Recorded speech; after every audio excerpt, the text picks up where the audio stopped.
Hello all my students, I am Shomiran Dotto and you are all following my YouTube videos. आज का जो class का matter होगा, that matter belongs to sixth semester financial management and the chapter name will be dividend policy. इस dividend policy को discuss करने के लिए पहले हमको जो चीज़ डिस्कस करना पड़ेगा, पहले हमको जो चीज़ आप लोग को एक्सप्लेन करना पड़ेगा, that is what is dividend. Actually एक कंपनी जब अपना ऑपरेशन शुरू करता है तो eight the end of the year ये एक्सपेक्टेशन से शुरू करते हैं कि eight the end of the year जाके वो कुछ सरप्लस अर्न करेंगे, मतलब कुछ प्रॉफिट अर्न करेंगे. और उसके बाद कंपनी डिसाइड करते हैं कि इस प्रॉफिट में से कितना पार्ट वो डिस्ट्रीब्यूट करेगा towards the shareholders and कितना पार्ट वो रिटेन करेगा for further development of the business. ये जो डिसीजन है, it's a very crucial decision. तो how much part to be distributed among the shareholder and how much to be retained for further development. So this is dividend. Actually dividend as per Income Tax Act, dividend is nothing but a part of the profit, a part of the so I repeat, as per Income Tax Act, dividend is that part of the asset which is been distributed towards the shareholders. So ये dividend का बहुत सारा types होता है. Basically हम लोग जिस dividend के बारे में हम लोग बात करते हैं ज़्यादातर, that is final dividend. What is this final dividend? Eight the end of the year, कोई भी फाइनेंशियल ईयर ख़त्म होने के बाद जब कंपनी देखते हैं कि कितना सरप्लस है उनके हाथ में, कितना एक्यूमुलेटेड प्रॉफिट है उनके हाथ में, तो तब जाके कंपनी अपना एजीएम में एक तो डिसीजन लेता है कि कितना पोर्शन वो डिविडेंड डिक्लेयर करेगा for that particular year. That is called final dividend. मतलब पर्टिकुलर ईयर का declaration of dividend depends on how much profit they have earn during that particular year. ये हो जाता है फाइनल डिविडेंड. उसके बाद और एक टाइप ऑफ डिविडेंड आता है, दैट इज़ इंटरिम डिविडेंड. उसके बारे में भी हम लोग काफ़ी बार सुने. This interim dividend is actually not at the end of the year declare किया जाता है. ये this is declared in between the two AGM बोल सकते हैं आप लोग. मतलब सोचो अगर लास्ट ईयर अकाउंटिंग ईयर हुआ 31 March 2014 and this 31 March 2015, then in between this period कोई भी टाइम पे कंपनी डिसाइड कर सकता है कि फाइनल डिविडेंड दिया जाए, सॉरी इंटरिम डिविडेंड दिया जाए. सो इस इंटरिम डिविडेंड के लिए they don't have to wait for the accounting year, जब जाके वो लोगों को पता चलेगा कि इतना प्रॉफिट होता है. So this are the dividends which company usually declare and pays to the shareholders. तो ये तो गए डिविडेंड कंपनी दे रहे. अब हम लोग का जो चैप्टर का नाम है, इस चैप्टर का नाम से बहुत कुछ हम लोगों को पता चल जाता है. That is about the dividend, that is dividend policy. The name is dividend policy. That means एक पॉलिसी हम लोगों को मेंटेन करना होगा ये डिविडेंड देने के पीछे. बिकॉज एक क्रूशियल डिसीजन होता है एक बिजनेस, आई मीन एक बिजनेस कॉर्पोरेट हाउस के लिए कि कितना पोर्शन डिविडेंड वो दे और कितना पोर्शन डिविडेंड वो रिटेन करे. क्योंकि एक कॉर्पोरेट हाउस के लिए, एक कंपनी के लिए द मोस्ट इम्पॉर्टेंट टारगेट होता है, मोस्ट इम्पॉर्टेंट गोल होता है कि maximisation of wealth of the shareholder and the maximisation of wealth of the shareholder as well as ये डिविडेंड देने से या नहीं देने से it must not effect the market price of the shares. ये दोनों टारगेट कंपनी को रखना पड़ता है डिविडेंड देने के पीछे, कि कंपनी डिविडेंड दे रहे या नहीं दे रहे.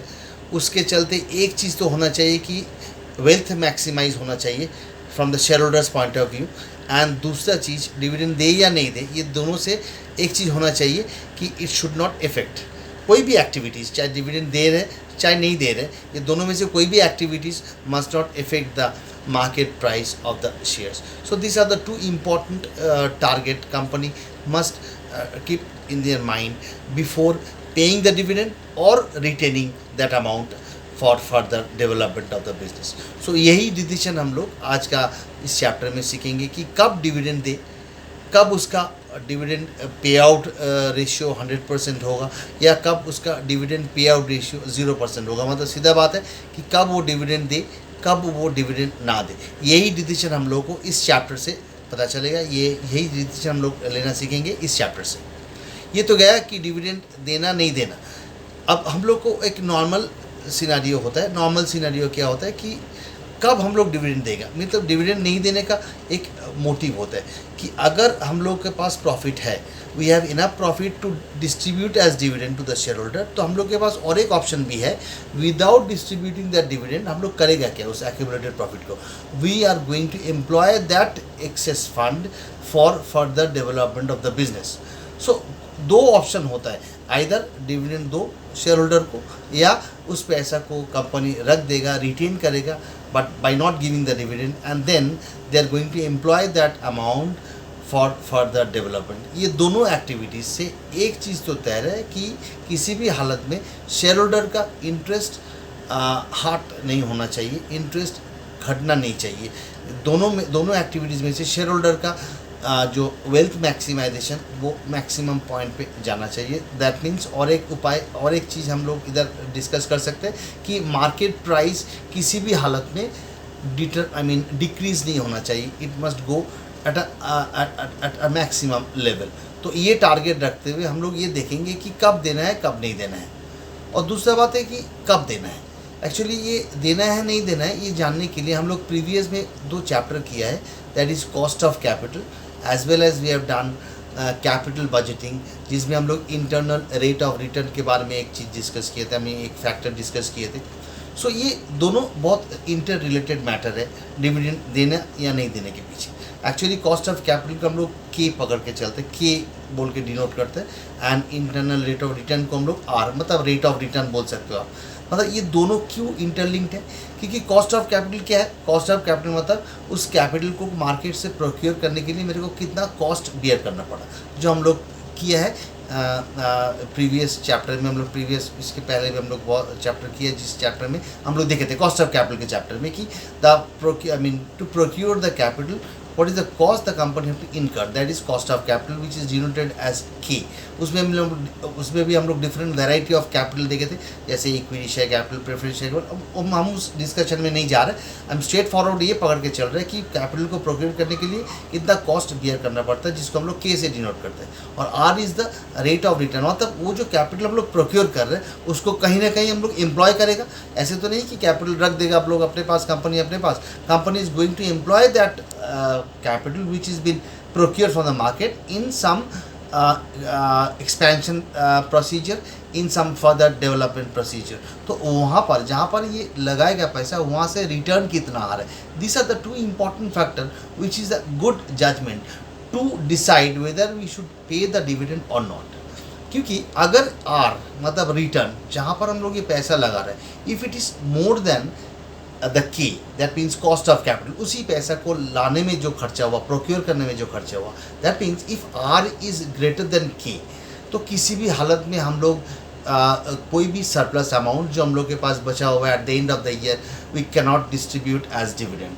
मतलब सिंपल कंडीशन है कि मेरे पास अगर रिटर्न का ऑप्शन ज़्यादा है than the cost of capital, then we should retain the entire accumulated profit and not to distributed as dividend. And retain करके हम लोग क्या करेंगे, उस फर्दर डेवलपमेंट में या एक्सपेंशन प्रोसीजर में हम उस पैसा को एम्प्लॉय करेंगे, तभी जाके market price will be maximise, और तभी जाके वेल्थ मैक्सिमाइज होगा, तभी जाके शेयर होल्डर का जो फंड मैक्सिमाइज होगा। सो ये है scenario, that means R and K is the important factor जो जज करेगा कि हम लोग डिविडेंड दे या नहीं दे। ये सब साइंटिफिकली हम लोग प्रूव करेंगे, जब हम लोग फॉर्मूला अप्लाई करते हुए देखेंगे, क्योंकि अब तो मैंने थियोरेटिकली हम बता रहे कि आर ग्रेटर देन के होने से you are not suppose to distribute dividend, but ये प्रूव करना पड़ेगा हम लोगों को सामने कि कैसे ये हो रहा है। नाउ यहाँ पर कुछ मॉडल का हेल्प लेना पड़ेगा to prove all this factors. हम लोग आज का जो मॉडल के बारे में डिस्कस करेंगे that is Walter model. Walter एक नाम है एक जन का, उसने एक मॉडल बना के किया, जिस मॉडल के थ्रू हम लोग ये डिसाइड करेंगे आज जो मैंने अभी बताया कि इफ़ आर ग्रेटर देन के किसी भी हालत में डिविडेंड नहीं दे सकते। अगर डिविडेंड दे देता है R greater than K situation में, इफ़ कंपनी गलती से भी या intentionally company has declared a dividend, paid out the dividend, then in that case definitely the market price of the shares will be affected and that need to be prove कि कैसे। उसी situation में हम लोग देखेंगे कैसे market price affected होगा। तो आज हम लोग जिस चीज़ के बारे में डिस्कस करेंगे, जिस मॉडल के बारे में डिस्कस करेंगे, that model name is Walter model, और उस चीज़ के ऊपर हम लोग कुछ समझ भी आज देखेंगे। तो चलो एक बार चलते देखने के लिए, but before that I tell you one thing कि इस वीडियो को अगर आप लोगों को अच्छा लगता है तो डेफिनेटली सब्सक्राइब करो एंड लाइक करो। तो चलो एक बार चलते देखने के लिए कि वॉल्टर मॉडल को वाल्टर ने कैसे अपने मॉडल में ये दिखाया कि आर ग्रेटर देन के होने से dividend pay out must be 0 and R less than K होने से dividend pay out must B 100%। तो चलो एक बार चलते देखने। सम नंबर 2 वाल्टर मॉडल, उसके पहले सम नंबर दिखाते हैं, उसके बाद आप लोग को हम फॉर्मूला दिखाएंगे। पहले just go through sum number 2। It's been given the earning per share of the company is ₹10। अच्छा, पहले एक बार चलते फॉर्मूला को देखने के लिए। This is the formula for Walter model. आप लोग पहले इस फॉर्मूला को लिखिएगा, उसके बाद हम लोग धीरे धीरे जब सम करेंगे तो I will make you understand everything कि ये वाल्टर मॉडल का क्या मोटिव है और क्या ये प्रूव करना चाहता है। So we are all doing the chapter called dividend policy, जहाँ पर हम लोग ये डिसाइड करेंगे कि किस सिचुएशन में डिविडेंड कंपनी को देना चाहिए और किस सिचुएशन में कंपनी को उस पैसा को रिटेन करना चाहिए। That is P is the market price per share, D is the dividend per share, R by K इधर दिया हुआ देखिए, आर बाई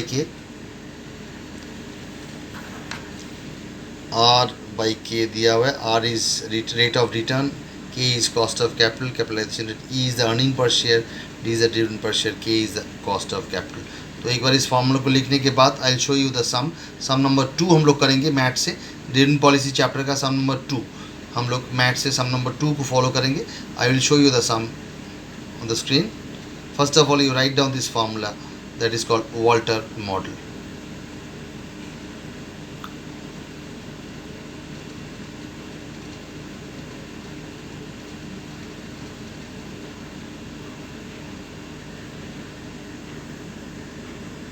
एक बार सम को देख लेते हैं। सम number 2, the earning per share of the company is 10 and the rate of capitalization to company is 12%. The company adopting 60% dividend payout ratio. Company is adopting 60% dividend payout ratio. Compute the market price of the company quoted shares. Company is quoted as per Walter's model if it can earn a return of 15%। मतलब R is 15% दिया हुआ है, K is 12% दिया हुआ है। इस हिसाब से सम को पहले हम लोग लिख लेते हैं, रिप्रेजेंट करेंगे कैसे, एक बार देखते हैं सम कैसे किया जाएगा। अर्निंग पर शेयर दिया हुआ है 10, कंपनी इधर 60% डिविडेंड पे आउट रेशियो, मतलब कंपनी इज फॉलोइंग 60% पे आउट। देखिए इधर एक चीज़ तो तय है, इधर are is 15% and K is 12%, मतलब इधर आर ग्रेटर देन के है। सो इस सिचुएशन में हम लोग अभी देखें कि इस सिचुएशन में अगर कंपनी देगा डिविडेंड तो कंपनी का लॉस है, बट हम लोग ये डिसीजन इधर नहीं लेंगे, हम लोग इधर ये डिसीजन लेंगे, मतलब इधर ये निकालने बोला है कि मार्केट प्राइस क्या होगा अगर कंपनी इतना डिविडेंड दे रहे। ये सब में हम लोग को और कुछ डिसीजन लेना नहीं है, डिसीजन हम लोग फर्दर सब में जाके लेंगे। फिलहाल ये सब में हम लोग को निकालना है प्राइस पर शेयर, तो सिंपल फॉर्मूला अप्लाई कर देंगे। एक बार देखते हैं सॉल्यूशन। सम नंबर 2 में EPS दिया हुआ है ₹10, के इज़ 12%, मैंने अभी दिखाया आप लोगों को। डिविडेंड पे आउट सब में दिया हुआ है 60%, डिविडेंड पे आउट 60%, मतलब डिविडेंड पर शेयर निकालना हम लोगों को फॉर्मूले में डिविडेंड पर शेयर चाहिए, तो dividend per share will be 60% ₹10। Dividend pay out अगर जब दिया रहता है तो डिविडेंड पर शेयर निकालने के लिए 60% ऑफ अर्निंग पर शेयर के ऊपर 60% करना पड़ेगा, that comes to ₹6। Rate of return R it's given 15%, market price of the shares P निकालना है हम लोगों को। तो सिंपल फॉर्मूला अप्लाई कर दिया मैंने। फॉर्मूला में जो दिया हुआ था P is equal to D plus bracket R by K into E minus D divided by K करने से आप लोग को, जैसे मैंने फॉर्मूला पुट किया, देखो E की जगह 10 पुट कर दिया क्योंकि E आया था हमारे इधर 10, K की जगह 12% है तो हमने क्या लिखा, K की जगह 0.12, देखिए 0.12 लिखा मैंने, जहाँ पर 12% है 0.12, 15% है R रिटर्न, उसको 0.5 लिखा, तो डिविडेंड पर शेयर 6 मैंने निकाल लिया था अभी।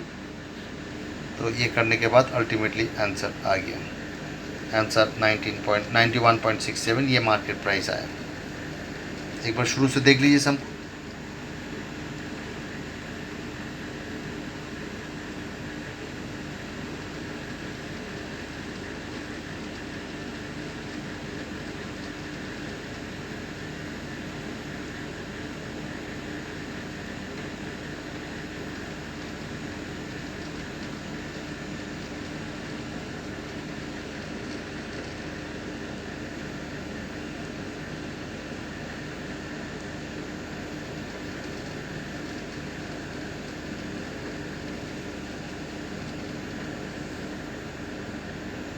Sum number 4 will be our next sum. Sum number 4 दिया हुआ है. Hindustan Corp Organic Limited has an investment of 3 lakh divided into 3000 equity shares. If the profitability rate of the firm is 20% and the capitalization rate, profitability rate of the firm मतलब rate of return जिसको हम लोग R बोलते हैं, that is 20% and capitalization rate is 12.5%, that is K is 12.5%. Calculate the optimum payout of the firm using Walter model. देखो इधर भी R greater than K है. R is 20%, K is 12.5%. R greater than K मतलब optimum payout have to be zero, need to be zero. यह सम में हम समझाएंगे, चिंता मत कीजिए, जैसे हम सम दिखाएंगे. This is sum number 4. Our next sum. Let me move on to the solution. Sum number 4. इसके बाद हम लोग सम नंबर 5 भी करेंगे. तो सम नंबर 5 भी स्क्रीन में दिख रहा है. आप लोग सम नंबर 5 को भी एक साथ कॉपी करके रख सकते हो. My next sum will be sum number 5. I'm giving you time so that you can copy out sum number 4 as well as sum number 5, both.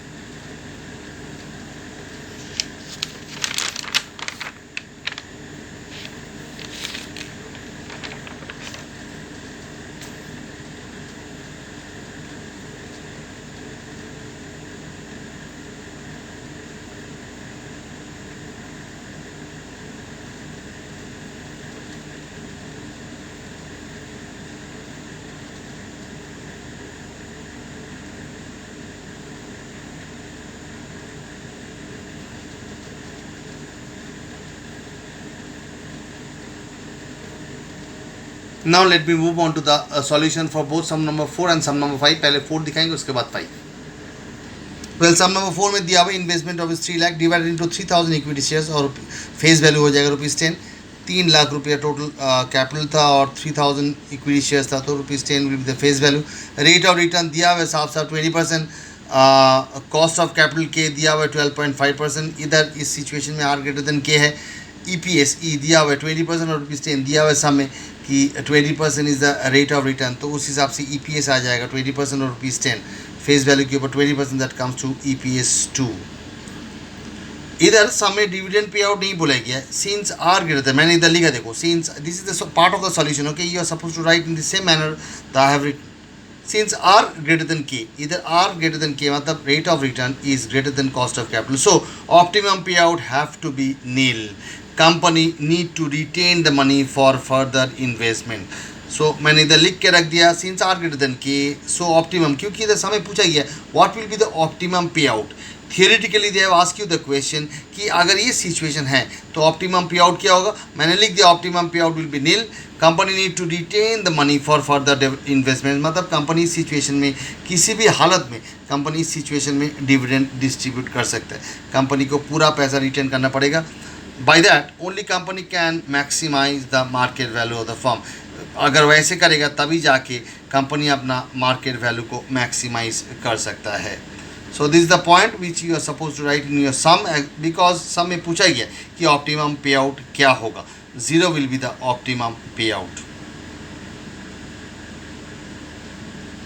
So this is the first part of the sum जिसमें theory पूछा गया कि optimum pay out क्या होगा. मैंने as per condition लिख दिया since are greater than K है, इसीलिए optimum pay out has to be nil.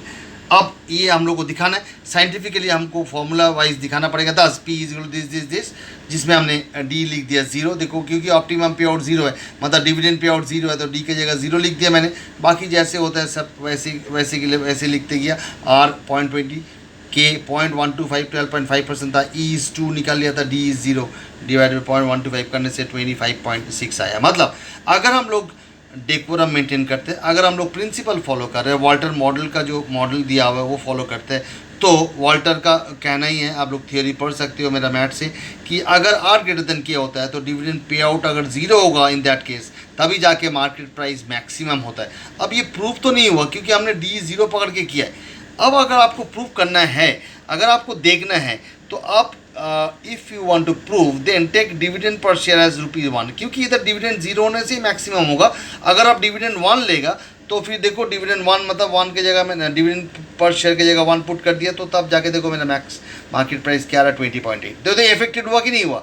Now जैसे मतलब कंपनी का एटीट्यूड चेंज हुआ towards paying the dividend in this situation where R is greater than K, जैसे ही एटीट्यूड चेंज किया company ने ₹1 का डिविडेंड पर शेयर डिक्लेयर किया.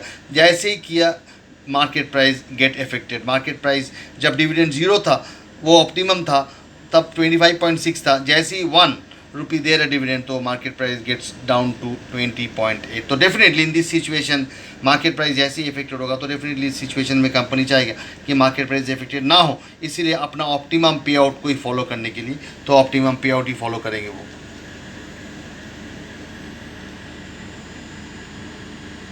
So this is all about the sum number 4.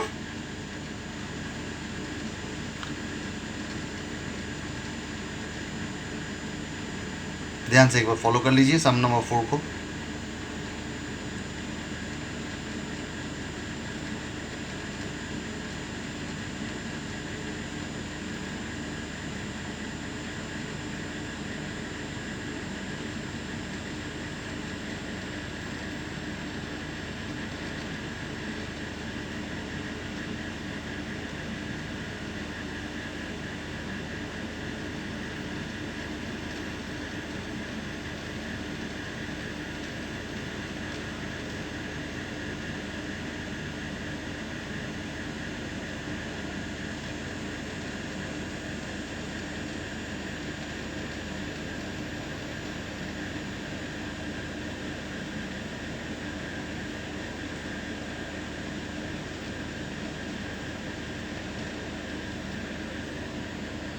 As usual मैंने आप लोगों को बताया था कि sum number 5 will be my next sum number 5। I hope जब मैंने स्क्रीन में दिखा था तब आप लोग कॉपी कर लिए थे।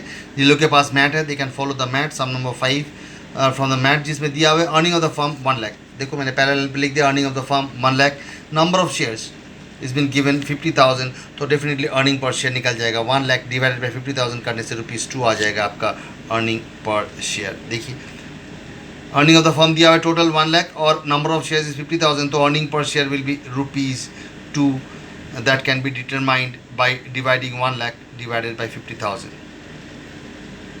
नेक्स्ट पार्ट डिविडेंड पेड हुआ 75,000। देखिए दिया हुआ है समय डिविडेंड पेड इज 75,000, तो डिविडेंड पर शेयर कितना होगा 75,000 divide by 50,000। Just follow the relation. मैंने कैसे निकाला, क्योंकि हम लोग को मालूम है EPS DPS सब निकालना पड़ेगा जब हम लोग वाल्टर मॉडल अप्लाई करेंगे। और ये सब में बोल दिया गया कि आपको वाल्टर मॉडल अप्लाई करना है। डिफरेंट सब में डिफरेंट मॉडल्स होता है। ये सब में बोल दिया गया है कि वाल्टर मॉडल अप्लाई करते हुए आपको निकालना पड़ेगा। क्या निकालना है, सम का पैरेलल में दिया हुआ है for the following information state with the firm's dividend policy as per Walter model is optimum. मतलब ये क्या पूछा गया सम में, वेरी इंटरेस्टिंग। पहला लाइन में दिया हुआ है सम का कि ये जो पॉलिसी फॉलो कर रहे हैं वो लोग, ये लोग इस कंपनी ने जो डिविडेंड देने का पॉलिसी फॉलो कर रहे हैं। डिविडेंड इधर कितना दे रहा है कंपनी, 1.5 रुपये करके डिविडेंड दे रहे हैं। Already is been given in the sum, dividend paid already pay कर चुके हैं 75,000 का डिविडेंड। तो कंपनी डिविडेंड पर शेयर कितना दे रहा है 1.5। और ये जो कंपनी पॉलिसी फॉलो कर रहे हैं डिविडेंड देने का, वेदर दिस इज ऑप्टिमम और नॉट, ये आपको प्रूव करना है। ये सब में आपको प्रूव करना होगा कि डिविडेंड जो कंपनी दे रहे वेदर इट इज़ ऑप्टिमम और नॉट। इसको प्रूव करने के लिए क्या करना पड़ेगा, एक बार ध्यान से देखते जाइए, तभी जाके ऑटोमेटिकली प्रूव हो जाएगा। इधर company already they are paying out the dividend, so इधर कंपनी को रोक नहीं सकते। Company has already paid the dividend, तो कंपनी पे कर दिया, तो वो पे करना कंपनी के लिए ठीक हुआ कि नहीं हुआ। प्राइस अर्निंग रेशियो दिया हुआ 8। देखिए प्राइस अर्निंग रेशियो इज 8 दिया हुआ। Price which means cost of capital will be 1/8 that is 12.5%। कैसे, बिकॉज लिख के रख दिया मैंने, cost of capital is a reciprocal of price earning ratio. Simple बात है, कॉस्ट ऑफ कैपिटल क्या है, is a reciprocal of price earning ratio. Price earning ratio को उल्टा कर दीजिए, प्राइस अर्निंग रेशियो का जो भी फॉर्मूला है उसको उल्टा कर दीजिए, आ जाएगा कॉस्ट ऑफ कैपिटल। तो इधर प्राइस अर्निंग रेशियो दिया हुआ 8, तो cost of capital will be 1/8 that is 12.5%। तो ध्यान से देख लीजिए पहला वाला एलिमेंट मैंने कैसे निकाला, EPS निकाल लिया, DPS निकाल लिया। जो DPS दिया हुआ है ऑलरेडी कंपनी दे चुके हैं, और प्राइस अर्निंग रेशियो के हेल्प से हमने कॉस्ट ऑफ कैपिटल भी निकाल लिया। रेट ऑफ रिटर्न निकाला हम लोग को, रेट ऑफ रिटर्न दिया हुआ, रेट ऑफ रिटर्न आराम से आ जाएगा। EPS बाई पर शेयर वैल्यू इंटू 100 आ जाएगा। देखो EPS कितना था, EPS हमने अभी निकाला 2 रुपीज़, और पर share value is 10, 2/10 into 100 is 20%। तो इस सिचुएशन में भी R जो है 20% और K इज 12.5%, मतलब R ग्रेटर देन K है। तो इसके बाद मैंने एक लंबा सा इतिहास लिखा, आप लोग को भी लिखना पड़ेगा। सो नो, मैंने पहले लिख दिया आंसर इज नो। जो पूछा गया state with the firm's dividend policy as per Walter model is optimum और नॉट, मेरा आंसर इज नो। आपका भी आंसर नो ही होगा, क्योंकि since R greater than K, so in this situation company is supposed to retain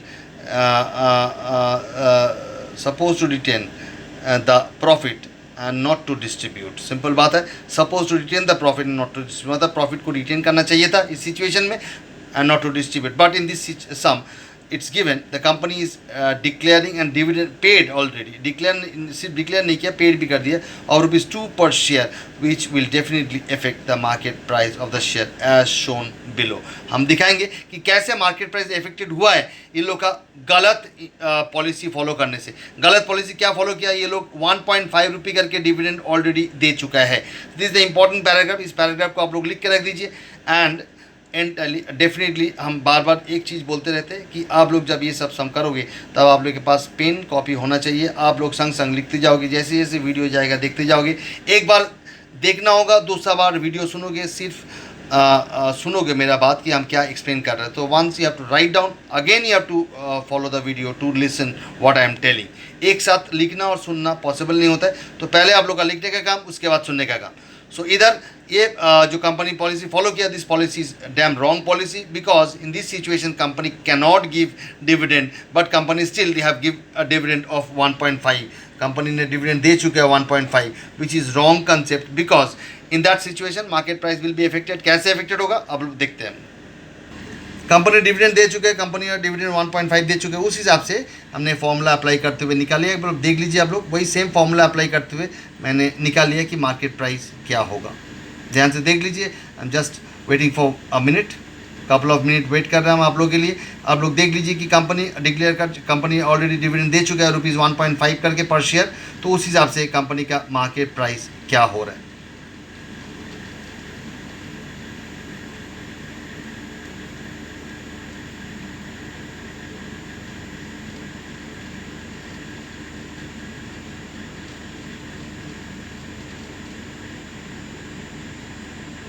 Now, if the company does not distribute dividend under the above situation, take it। अगर dividend नहीं देते वो, तब dividend zero होता। देखो dividend की जगह zero put कर दिया, तब जाके क्या होता सिचुएशन देखो। जस्ट सी द सिचुएशन, इधर मार्केट प्राइस कितना आता है 18.4, जब डिविडेंड 1.5 रुपये पर शेयर करके दिया जा रहा था। बट अगर optimum pay out ratio follow करता, आर ग्रेटर देन के है, that means they are not suppose to pay dividend, मतलब डिविडेंड पे आउट जीरो होना चाहिए था। तब अगर डिविडेंड जीरो होता तो मार्केट प्राइस कितना होता देख लीजिए, 25.6। मतलब इन previous cases it is 18.4, when dividend is paid it is now 25.6। तो डेफिनेटली मार्केट प्राइस अफेक्टेड हुआ है इसके चलते। ये आप लोग को प्रूव करके दिखा देना पड़ेगा, सिर्फ थ्योरी लिखने से नहीं चलेगा, आपको प्रूव भी करना पड़ेगा कि देखो भाई ऐसे हुआ है market price affected.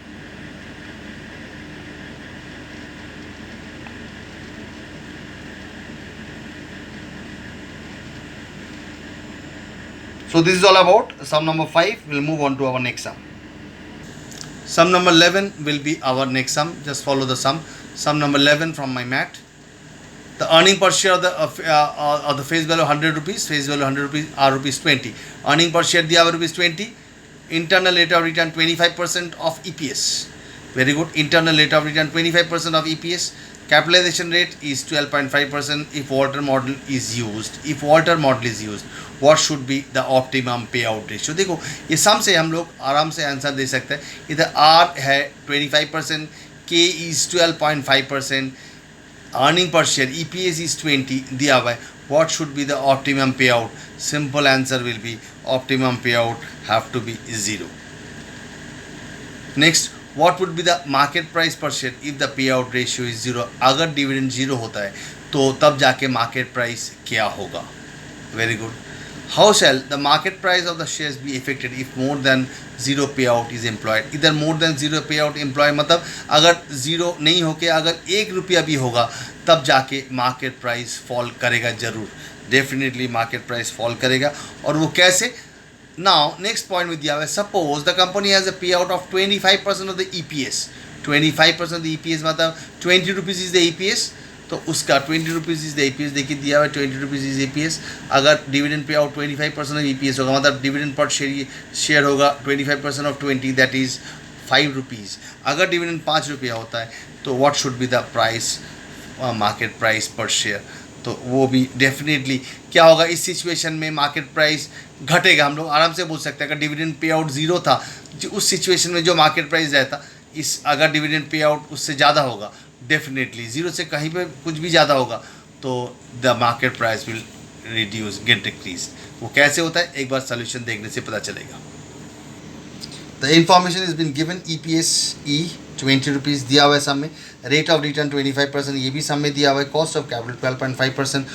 First point पूछा गया है what should be the optimum pay out. Optimum pay out ratio have to be 0 since are greater than k. मैंने लिख दिया पहला point, optimum pay out ratio need to be 0 since are greater than k if D is 0। Next point में अगर pay out 0 होता है तो what will be the market price. If D is 0 then market price. आराम से मैंने formula apply करते हुए निकाल लिया। Just follow up the thing.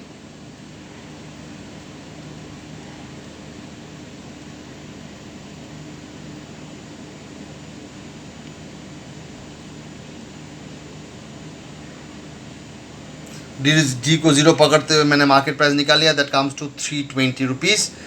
Point number C में बोला गया pay out ratio is more than 0 then it leads to decrease in the market value as shown below in case D. Case D में बोल दिया था कि 25% of the EPS will be the dividend, तब जाकर मार्केट प्राइस क्या होगा।